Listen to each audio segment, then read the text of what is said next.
Hello friends, welcome again Factum Pharma. इस video में हम बात करेंगे अजिथ्रोमाइसिन के बारे में। 500 mg में अवेलेबल है। इसके अलावा इसके और भी मार्केट में डोजेस फॉर्म आती हैं और पाकिस्तान में ये बहुत ज़्यादा मशहूर मेडिसन है। अब हम इसके यूजेस की बात करते हैं कि इसके यूजेस क्या क्या है।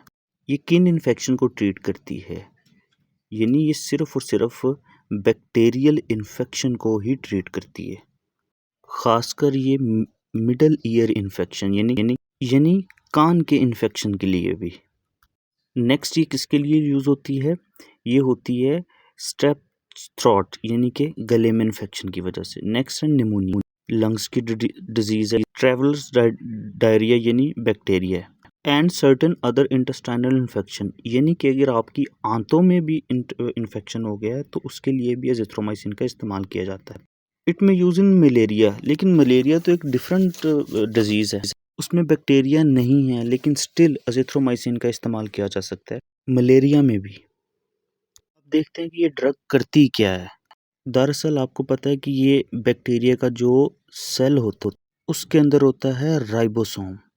राइबोसोम तो बैक्टीरिया की प्रोटीन बनाता है और राइबोसोम के दो हिस्से होते हैं। तो जो 15-0S सब यूनिट, बड़े वाला सब यूनिट, यानी कि जो एजिथ्रोमाइसिन आती है तो बड़े वाले सब यूनिट को जाके ब्लॉक कर देती है।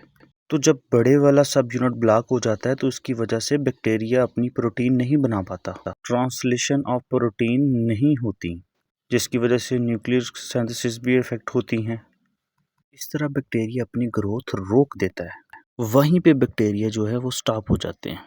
तो ये मैकेनिज्म ऑफ एक्शन है एजिथ्रोमाइसिन का। अब हम ये देखेंगे ये टैबलेट वर्क कैसे करती है। देखिए, जब बैक्टीरिया अपनी प्रोटीन, एसेंशियल प्रोटीन नहीं बना पाता तो इसका मतलब ये है कि वो अपने वाइटल फंक्शन परफॉर्म नहीं कर सकता। तो चूंकि बैक्टीरिया ग्रो नहीं करेगा तो जब आप टैबलेट लेंगे 500 mg की तो इन्फेक्शन मजीद स्प्रेड नहीं होंगे।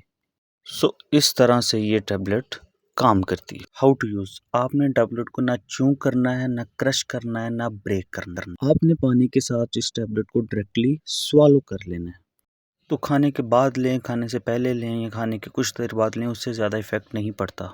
तो इस टैबलेट को क्रश करके नहीं आपने खाना और इस टैबलेट को टाइम पे लें, यानी कि ऐसा नहीं कि 2 घंटे बाद ली फिर 4 घंटे बाद ली फिर। तो अगर सुबह दोपहर शाम ले रहे हैं तो ख़ास टाइम पे इस टैबलेट को आपने इस्तेमाल करना। यूज़ इन प्रेगनेंसी में, अच्छा अक्सर जो ड्रग है वो है कॉन्ट्राइंडिकेटेड है प्रेगनेंसी में, लेकिन अजिथ्रोमाइसिन प्रेगनेंसी के दौरान भी इस्तेमाल की जा सकती है। अजिथ्रोमाइसिन कंपैटिबल है विद ब्रेस्ट फीडिंग के साथ, तो प्रेगनेंसी के लिए भी यूज़फुल है। प्रेगनेंसी के दौरान अक्सर इन्फेक्शन हो जाते हैं तो उसमें भी इसका इस्तेमाल किया जा सकता है।